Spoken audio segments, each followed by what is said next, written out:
Hi, my name is Ashley Knopf, and today we're going to be going over training.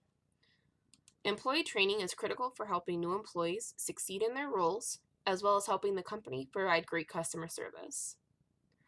It's really well known that we all learn differently and from different places from one another. Due to these differences, joint training methods, like classroom training, as well as mentoring, tends to work best.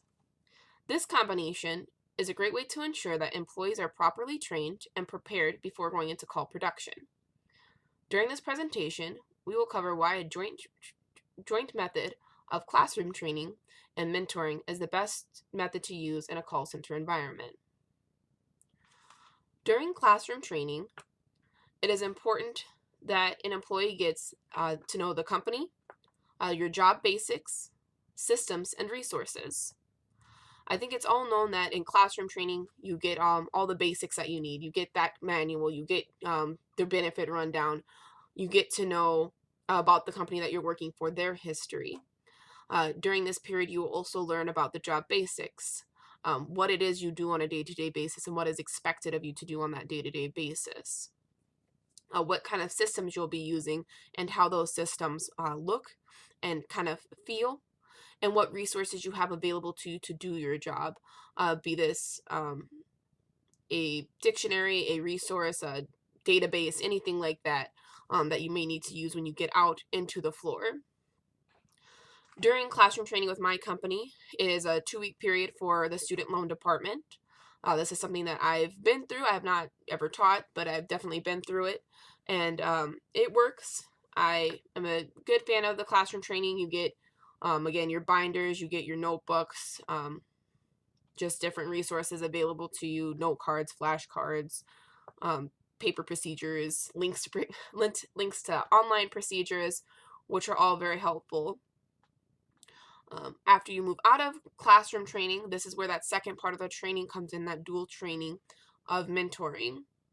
I personally, again, have been through the mentoring training as both a mentor and a mentee. Most recently a mentor. I'm actually just finishing up mentoring somebody this week.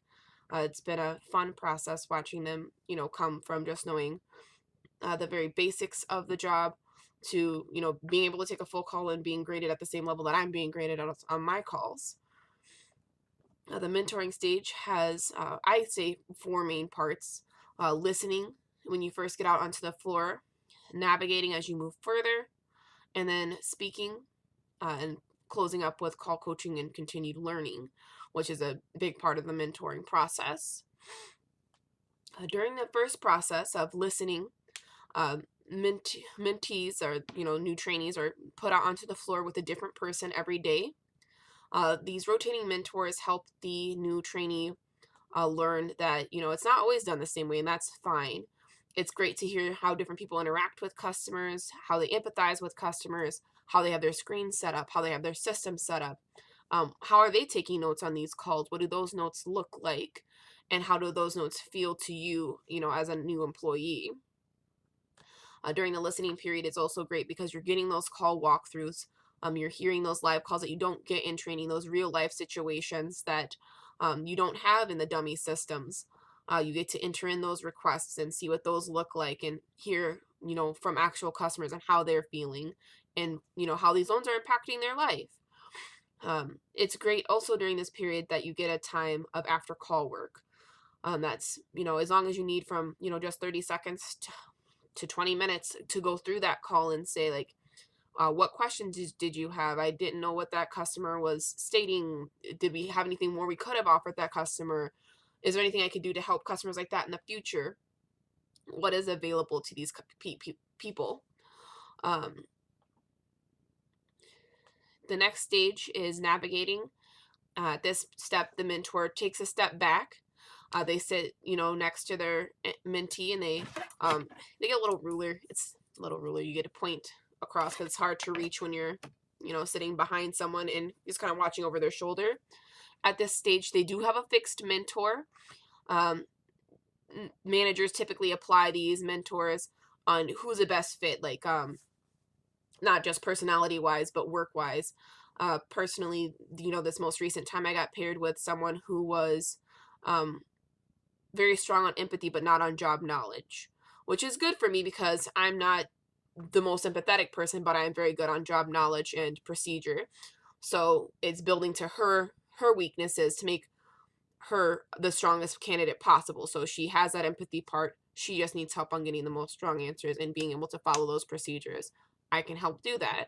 And, I'm learning from her as well with the empathy part. It's nice to be able to hear people in those situations answering the calls that I might not be able to handle as well as them.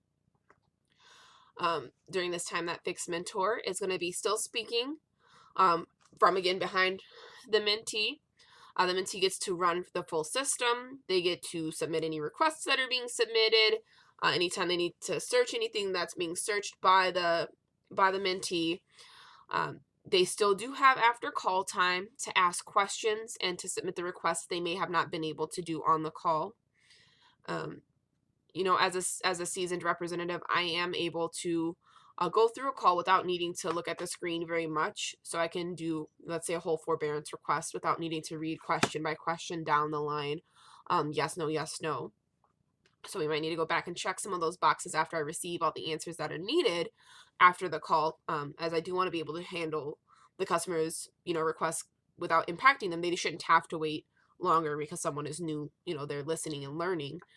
So the employee is learning both how the customer feels and how the employee feels and putting that in, as well as the amount of time that call should be taking. And hopefully, a weekend or half a weekend to this navigating process, they are, matching up to that speed and are able to even work ahead of where I'm speaking, which is great. So we've covered the listening and the navigating. The next step in the mentoring process is monitored speaking.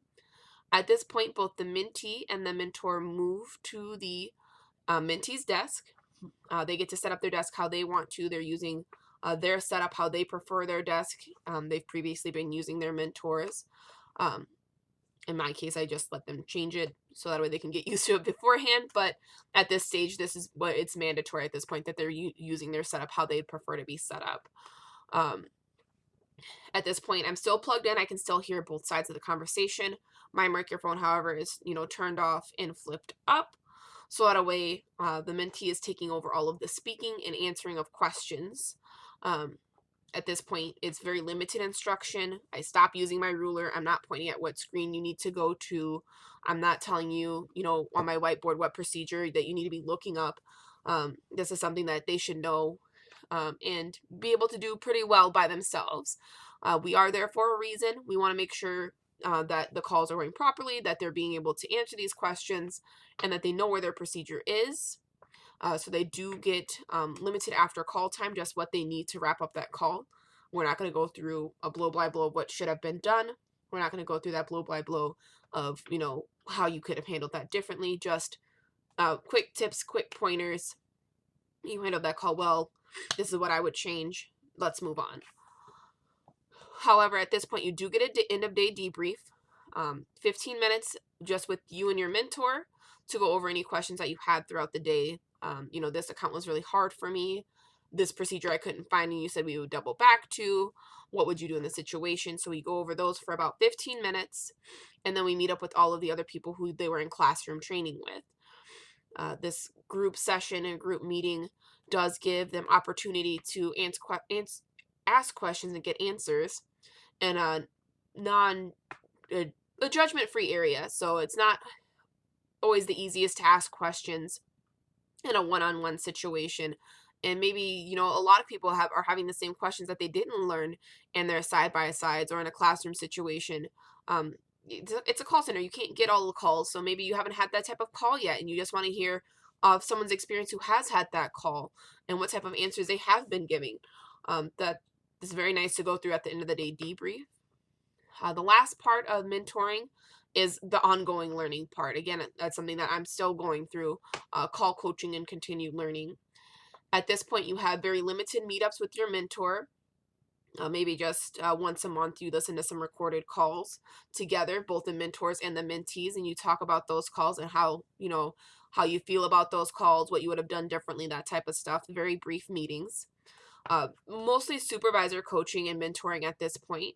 You have group sessions you can go to, which is just a bigger version of that training class, with people on your team as well as people off your team, and toolkits where it's just a short meeting or a short training on emails that might have been sent out or procedures that have recently changed, errors that we're getting back a lot of in the department.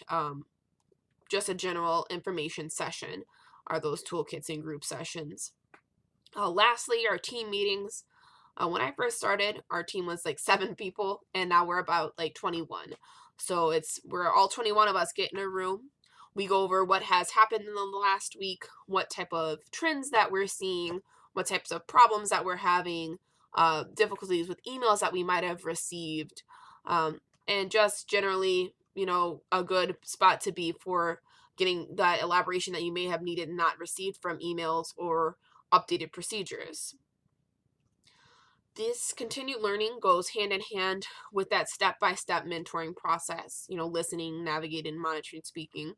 I wouldn't say that it's, completely hand-holding. It's just enough to make you feel comfortable before you reach production.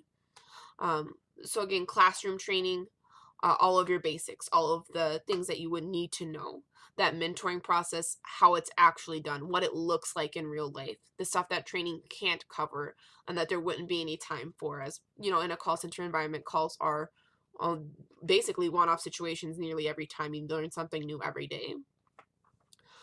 My conclusion here, after going through the different types of learning and that joint learning method of classroom and mentoring, would be just through thoroughness and vigilance on both the trainers and trainee sides, that this combination method can be used to make both the company very successful in handling calls and keeping employees retention-wise, as well as keeping employees happy with job knowledge and the ability to move forward with the skills that they're getting, because they are having that mentoring to get them through their job properly and succeed the best way. Thank you very much for listening. You have a great day.